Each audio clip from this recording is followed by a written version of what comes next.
Today is a milestone to be recorded in the parish chronicles of Skopaliska Gračanica, a village in central Bosnia, 100 kilometers from Sarajevo.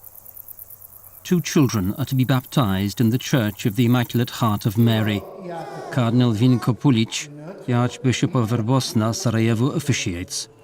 It is genuinely rare for a resettled village in post-war Bosnia to have 2 children baptized on the same day.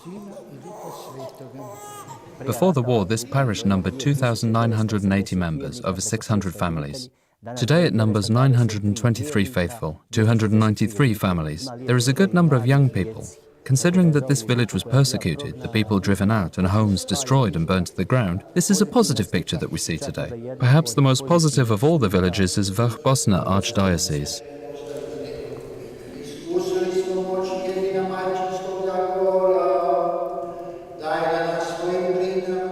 The bitter ethnic divisions and the consequent exodus of people from post-war Skopaliska Gračanica is sadly repeated in dozens of villages and towns throughout Bosnia.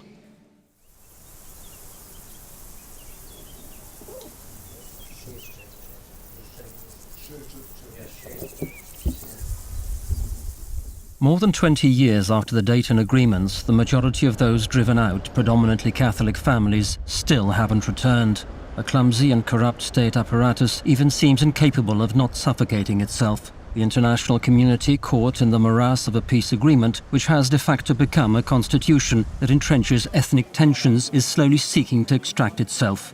The bigotry that exists between members of the Catholic Croat, Orthodox Serb and Bosnian Muslim communities is now even worse than during the war. This embittered atmosphere particularly affects Croatian Catholics, who, as the smallest community, are in a minority and have therefore most to lose. Of the 830,000 Catholics who lived here before the war, records today indicate that only about 500,000 remain. This demonstrates that the population has been practically halved. The present complex political system in Bosnia and Herzegovina doesn't guarantee equal rights to the 3 constituent peoples. Regardless of who is in power, the minority generally face harder living conditions and consequently have little hope and even fewer perspectives.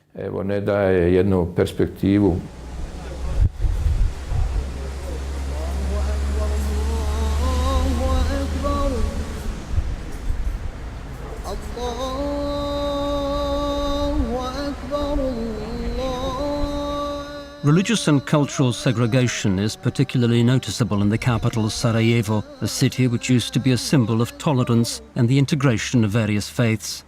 The city council's decision just over a half a year ago to ban the consumption of alcohol during Ramadan in some Sarajevo districts has further dulled whatever spirit of multiculturalism that remained.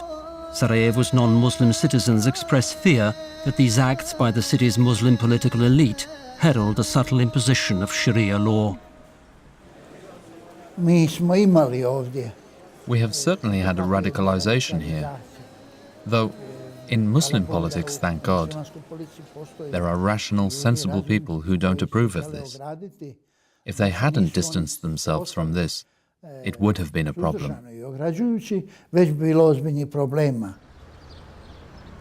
This scandal around the Ramadan decision is raising questions about the increasing influence of the Salafi sect among Bosnian Muslims.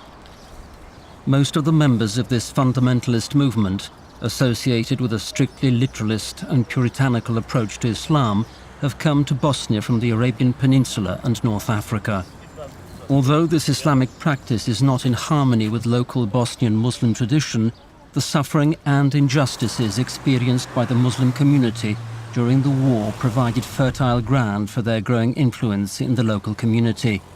Today, the Salafists not only question the faith of local Muslims and impose new laws to enforce it, but through their aggression raise the level of fear and further divide local Bosnian denominations and communities.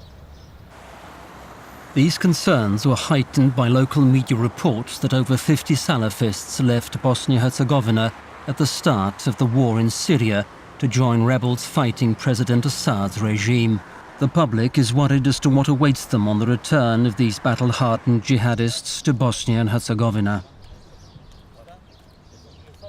I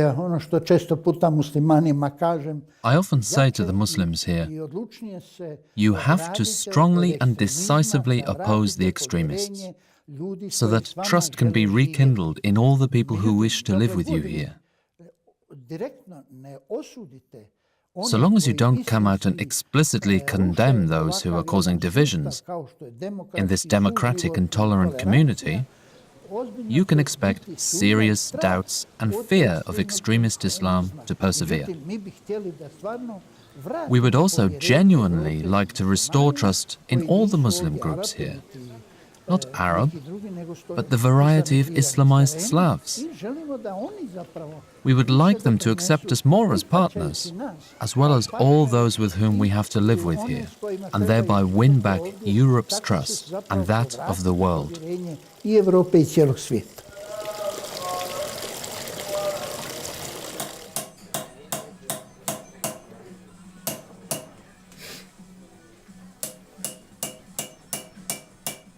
It is difficult to conceive a stable and prosperous future without a concerted effort for peace and mutual respect from all of Bosnia's multi-ethnic, multicultural communities. The Catholic Church seeks to create a positive atmosphere. However, more often than not, some of the other communities don't look at the future with the same eyes.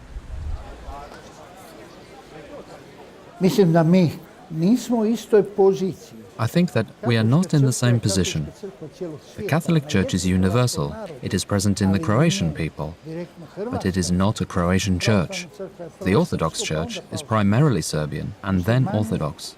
The Muslims proclaim themselves Bosnians, and in fact, this always goes hand in hand with politics. The Catholic Church has no complex about proclaiming equal rights, or human dignity, or about defending people's identity. Yet we are not similarly endowed by the other communities, given that they prefer to adopt the politics of the culture to which they belong. Instability and fear have provoked an increasing emigration among young Catholics in Bosnia and Herzegovina who see no future for themselves or their children. The John Paul II Youth Pastoral Centre in Sarajevo has started a number of projects for and with the young to help support them in their daily struggles. One such project involves the organisation of additional training courses for young Catholics seeking to actively participate in the life of their parish communities. Those who return to their own parishes strengthened set up new groups, youth groups, groups that become choirs, drama clubs, charitable or missionary societies. On returning to their parishes, these young people become a sign of hope. And if a desire to remain appears, they will strengthen others and thereby help their own parish community.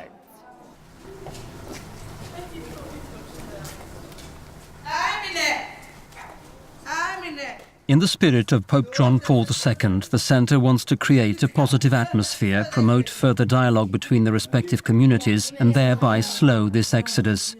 Together with volunteers from the NGO Interreligious Council, the centre also organises creative workshops for orphans throughout Bosnia and Herzegovina. By their own example, these volunteers show that it is possible to work together regardless of religious or ethnic background.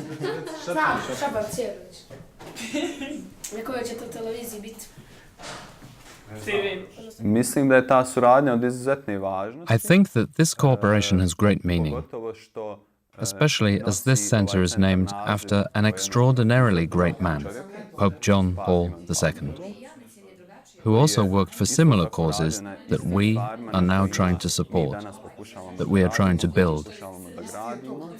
For so many years, people of different religions lived and worked together, befriended each other here, and managed to achieve positive things in this country.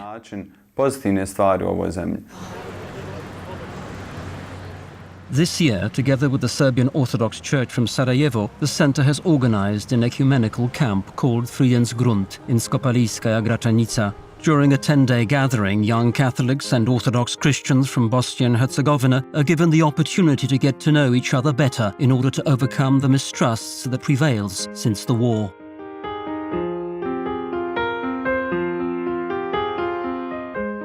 I'm honestly very happy with what we have achieved. This is the first time that such a camp has been organized in our country and that we Orthodox Christians could participate. The young people were very satisfied. They want to come again next year because during their stay, new connections and friendships were made. Although many people of their age dream of a better life in other countries of the European Union and leave Bosnia and Herzegovina forever, Lucija, Bakir and Nadežda are ready to rebuild their bridges between the different nationalities and religious communities that were destroyed by the war. They still believe that their future is here.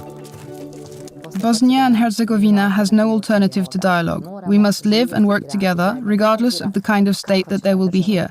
We must learn to depend on each other. In this respect, I can see that churches and religious communities, but more especially religious leaders, can, through their channels, contribute to helping Bosnia and Herzegovina fulfill its European destiny.